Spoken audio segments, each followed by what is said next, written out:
चिंतेत दिसतोस. काय झालं? गोष्टी मनाप्रमाणे घडत नाहीत हे मीच भोगतोय का, असा जर विचार करत असशील ना, तर आता तुला जीवनाचा आरसा दाखवतो, तो पहा.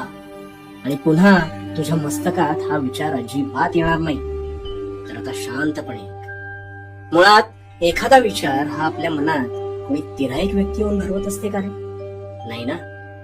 तूच तुझ्या मनाच्या पटलावर हव्या त्या रंगांची उधळण करत असतोस, हे ध्यानात घे.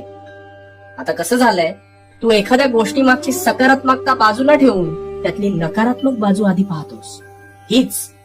हीच तुझी घोडचूक आहे.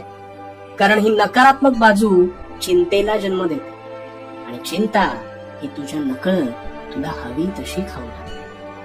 ती तुझ्यावर आरूढ होते आणि मग तू निव्वळ त्या चिंतेलाच आपला अविभाज्य भाग बनवून सोडतोस आणि त्या कोळ्यासारखा गुरफटत जातोस.